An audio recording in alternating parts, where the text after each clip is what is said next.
My wife tried to pass off another man's baby as mine, and that's how I ended up leaving her with absolutely nothing. Let me take you through this roller coaster of a story. I'm a 37-year-old man, and my wife, also 37, and I have been together for 15 years, married for 10 of those.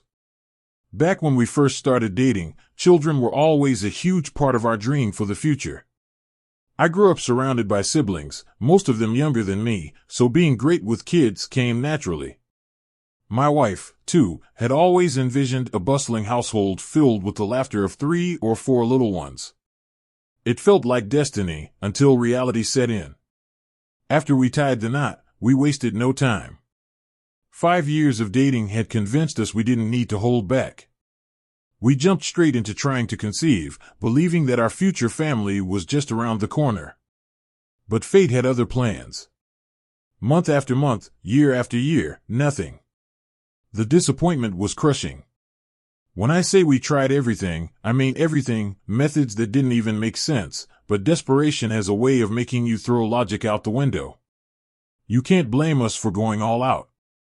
Spoiler alert? A decade later, we still didn't have a child. And this heartbreaking truth is at the center of everything that happened next. Like any couple trying to conceive, we had our fleeting moments of hope. A late period here, a faint positive pregnancy test there. But those moments were heartbreakingly brief. Twice, my wife and I thought our prayers had been answered, only to face the devastating pain of miscarriage both times. Words can't capture the emotional toll those experiences took on us. It wasn't just the loss of a pregnancy, it was the shattering of a shared dream we'd built together. We turned to doctors, tests, and treatments, each time hoping for answers and solutions. My little swimmers passed every test with flying colors, no issues on my end. My wife endured countless medical exams, yet the experts could never pinpoint a clear cause for our struggles. We even tried IVF, but that failed too. Adoption and surrogacy were options we'd considered but hadn't yet pursued, maybe because of our traditional upbringings. We clung to the hope of conceiving naturally, not ready to let go of that dream just yet. And then there were the relatives. Oh, the relatives. Coming from traditional families, where having children is seen almost as a requirement for a successful life, we faced relentless scrutiny. My wife bore the brunt of it, but I wasn't spared either. Male relatives loved to remind me, with their smug comments, that no man in our family had ever failed to put a baby in someone. Trust me, I'd heard it all. I knew, beyond a shadow of a doubt, that I wasn't the problem. But those comments? They cut deep. Amid all this, my wife and I kept our intimacy alive, even after accepting that a baby might not be in our future. For me, it was about giving everything I had, leaving no room for regret when I look back at 80 years old. And then, against all odds, the moment we'd been waiting for finally came. Or so I thought. When my wife missed her period, we both tried to temper our excitement. We'd been down this road too many times before. But when she missed the next one too, she decided to take a pregnancy test. The result? Positive. I was over the moon. Sure, there was apprehension. After all, we'd faced heartbreak before, but this time felt different. When the pregnancy reached 5 months, my hope began to feel solid, like something I could finally trust. We had never gotten this far before. But happiness, it seems, was not the whole story. One evening, while watching a TV show with a plotline about a woman cheating on her husband and getting pregnant by her lover, I noticed my wife acting strangely. She abruptly wanted to change the channel. At first, I thought it was just pregnancy hormones. But when the same episode aired again a few days later, her reaction was identical.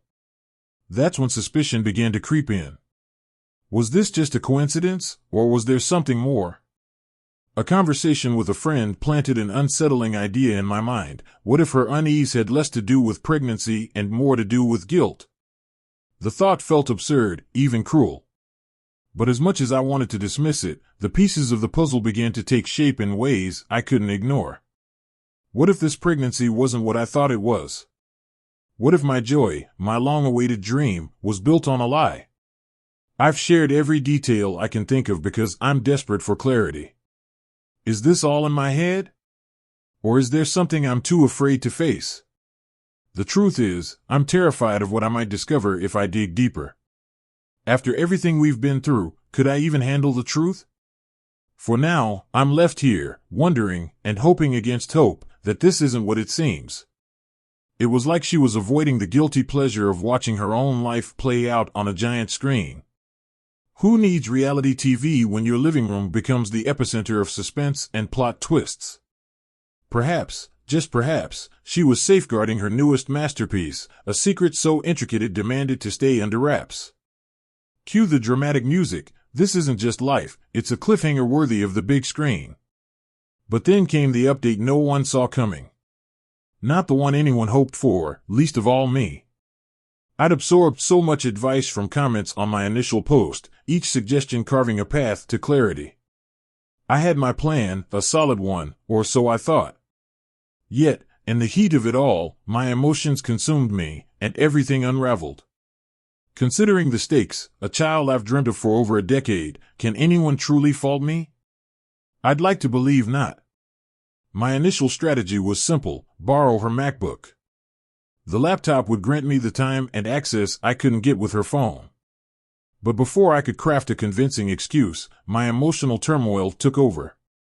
I broke. Against better judgment, I asked her outright. How foolish I was to think that conversation would end well. The words escaped my lips clumsily, something like, "Why were things different this time?" Nothing's changed, so why now? The test said I was fine, but is the baby really mine? Her reaction was nuclear. The fury in her eyes made my heart sink as I realized the enormity of what I had implied. I tried to soothe her, worried about the impact of her anger on the baby. But let's face it, I'd accused her of the ultimate betrayal. Her rage? Justified. And yet, was it really? As she lashed out, demanding I leave the house for the day, I felt utterly broken. I convinced myself her reaction was genuine, that she wasn't hiding anything. But then, as I packed a few essentials to stay elsewhere, I heard it, whispered tones from another room. A phone call. Who was she talking to? What was she saying?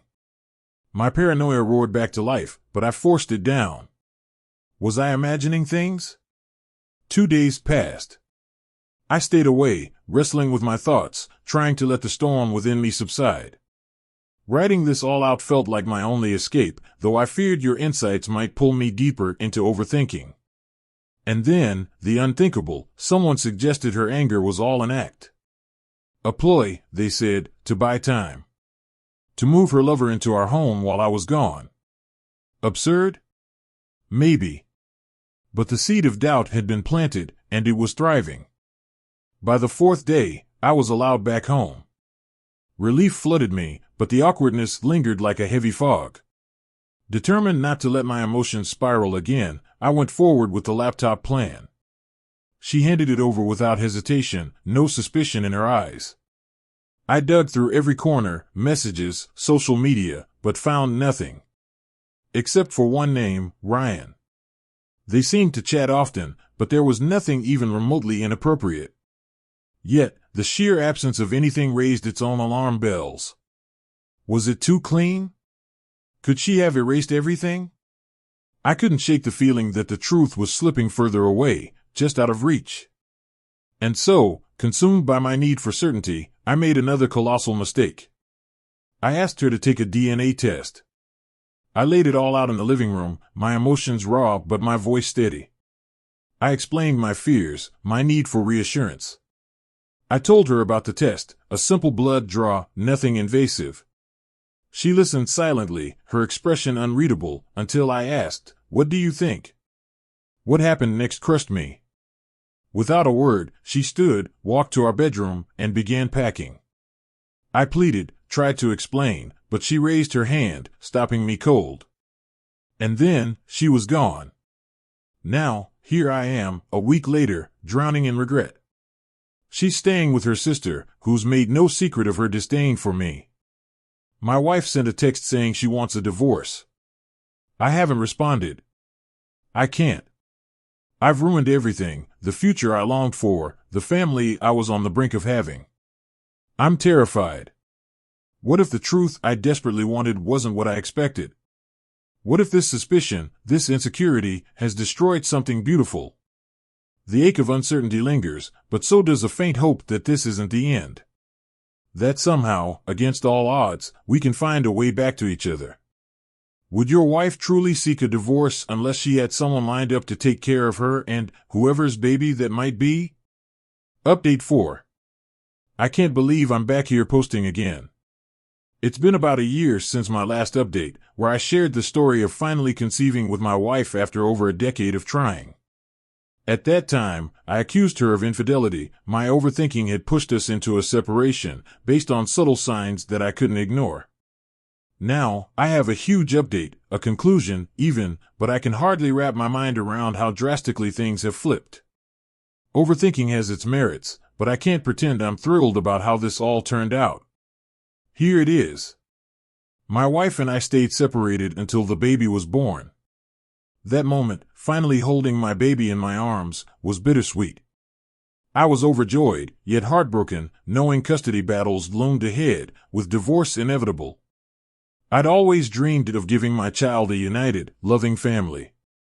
But here I was, staring at a future where everything would be fractured from the start. For a while, there was a fragile truce.